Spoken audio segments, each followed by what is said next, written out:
बिस्मिल्लाहिर्रहमानिर्रहीम। अस्सलामु अलैकुम मेरे अजीज भाइयों और बहनों। आज मैं आपको एक ऐसी दास्तान सुनाने जा रहा हूँ जिसे सुनकर आपका दिल हिल जाएगा, आपका ईमान रोशन हो जाएगा और इंशाअल्लाह आपकी रूह तक इस सच्चाई की रोशनी पहुंच जाएगी। अल्लाह सबसे बड़ा है, वो अकेला है, वो बेनियाज है और हर चीज पर उसकी हुकूमत है।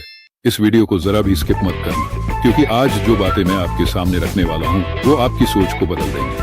आज तक किसी ने आपको ये सच्चाई नहीं बताई, लेकिन आज RKTV 786 आपको वो सच्चाई बताएगा जो आपकी रूह तक असर करेगी।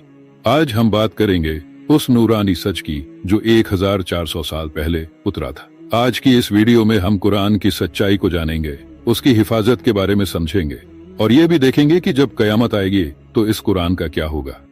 क्या ये जमीन से उठा लिया जाएगा?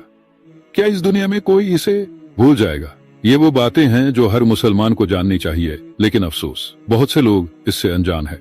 इंशाअल्लाह इस वीडियो को आखिर तक देखिए, आपका ईमान मजबूत होगा, दिल रोशन होगा। जी भाईजान, मैं आपको पूरे अदब और तहकीक के साथ इस्लाम, कुरान और नबियों अलैहिस्सलाम के बारे में जानकारी देता हूँ।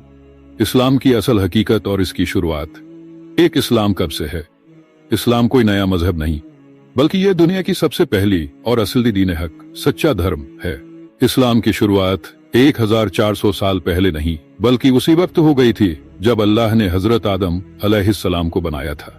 कुरान में अल्लाह ताला फरमाते हैं, वेद अखद रब्बु के मिन बनी आदमा मिन दुहुरिहिम दुर्रियतहुम अला शहदहुम अला अनफुसिहिम, नस्ल से उनकी पुश्तों से उनकी औलाद निकाली और उनसे उनकी जानों के बारे में गवाही ली कि क्या मैं तुम्हारा रब नहीं हूं? सबने कहा, हाँ, हम गवाही देते हैं। इससे साबित होता है कि इस्लाम की बुनियाद हजरत आदम अलैहिस्सलाम के वक्त से ही रख दी गई थी। 2. क्या इस्लाम सिर्फ 1400 साल पुराना है? नहीं, इस्लाम सिर्फ 1400 साल पहले शुरू नहीं हुआ, बल्कि यह उसी वक्त से है जब से इंसान पैदा हुआ।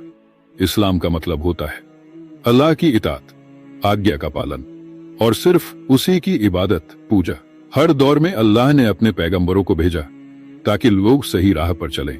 पहले नबी हजरत आदम अलैहिस्सलाम से लेकर आखिरी नबी हजरत मोहम्मद सल्लल्लाहु अलैहि वसल्लम तक सभी का दीन, धर्म इस्लाम ही था। 3. कुरान से पहले कौन कौन सी आसमानी किताबें आई? अल्लाह ने हर दौर में इंसानों को हिदायत देने के लिए नबियों पर किताबें नाजिल की। ये किताबें थीं: 1.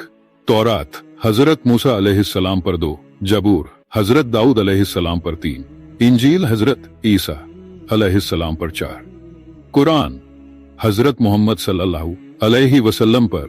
लेकिन पहली 3 किताबों को लोगों ने बदल दिया और उनमें अपनी मनमानी कर दी। इसलिए अल्लाह ताला ने आखिरी किताब कुरान नाजिल की, जिसकी हिफाजत का जिम्मा खुद अल्लाह ने लिया।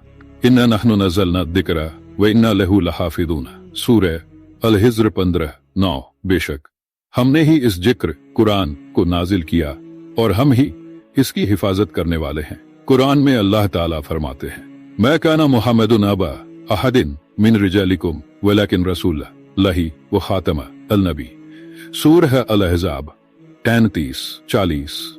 मोहम्मद सल्लल्लाहु अलैहि वसल्लम तुम्हारे मर्दों में से किसी के बाप नहीं, लेकिन वो अल्लाह के रसूल और आखिरी नबी हैं। इसलिए अब कयामत तक कोई नबी नहीं आएगा और सिर्फ इस्लाम ही सच्चा धर्म रहेगा।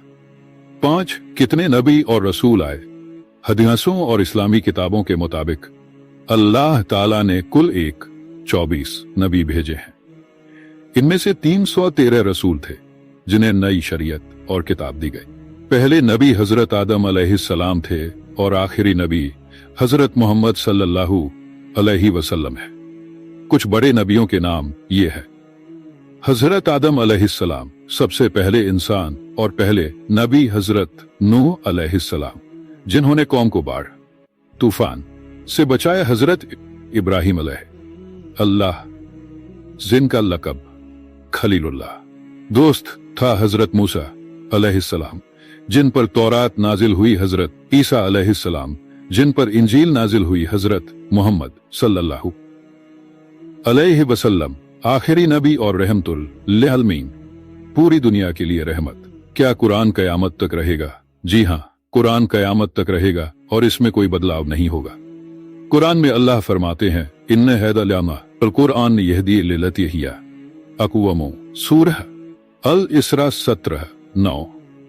बेशक यही कुरान उस रास्ते की हिदायत देता है जो सबसे सीधा है। नतीजा निष्कर्ष 1 इस्लाम कोई नया मजहब नहीं बल्कि हजरत आदम अलैहिस्सलाम से चला आ रहा है। 2 कुरान आखिरी आसमानी किताब है और इसमें कोई बदलाव नहीं हो सकता। 3 1 24 नबी इस्लाम को फैलाने आए जिनमें से 313 रसूल थे। 4 हजरत मोहम्मद सल्लल्लाहु अलैहि वसल्लम आखिरी नबी है। 5 कयामत तक सिर्फ भाइयों और बहनों, कयामत के दिन क्या होगा? जन्नत और जहन्नम में कौन सा कलमा पढ़ा जाएगा? और जब अल्लाह ताला कुरान को उठा लेंगे तब क्या होगा? आइए इसे गहराई से समझते हैं। 1 जन्नत में कौन सा कलमा होगा? जन्नत में वे लोग जाएंगे जो कलिमा तौहीद पर ईमान लाए और इसी पर दुनिया से गए। कलिमा तौहीद ला इलाहा इल्लल्लाहु मुहम्मदुर रसूलुल्लाह, ला इलाहा इल्लल्लाहु मुहम्मदुर रसूलुल्लाह। तर्जुमा अल्लाह के सिवा कोई माबूद नहीं और मोहम्मद सल्लल्लाहु अलैहि वसल्लम उनके रसूल हैं। जन्नत में जाने वालों को अल्लाह ताला बुलंद मकाम देंगे और वे अल्लाह की अनंत रहमत में रहेंगे। 2 जहन्नम में कौन सा कलमा होगा?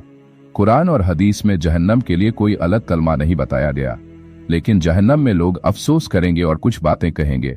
रब्बी रज्यून, ए हमारे रब हमें वापस भेज दे। सूरह अल मोमिनून 99-100 या लेतनी कुंतु तुराबन या लेतानी कुंतु तुराबा, काश मैं मिट्टी ही होता। सूरह अन्नबा 40 या लेतना अताना या लेतना अतना, काश हम अल्लाह और उसके रसूल की बात मानते। सूरह अल अहज़ाब 66 लेकिन उस दिन पछताने का कोई फायदा नहीं होगा। 3 कुरान क्यों उठा लिया जाएगा? हदीस में आता है कि जब दुनिया में कोई कुरान पर अमल नहीं करेगा तब अल्लाह ताला उसे उठा लेंगे। लोग किताबें खोलेंगे तो सफेद पन्ने होंगे। हाफिजों के दिलों से कुरान हटा दिया जाएगा। तब लोग कुरान को वापस पाना चाहेंगे लेकिन बहुत देर हो चुकी होगी। संदेश भाइयों और बहनों, हमें आज ही तौबा करनी चाहिए और कुरान और सुन्नत पर अमल करना चाहिए ताकि हम जन्नत के हकदार बन सकें। अगर आपको यह जानकारी पसंद आई हो तो वीडियो को लाइक करें, शेयर करें और हमारे चैनल आर की इत्तिफात 186 को सब्सक्राइब करें।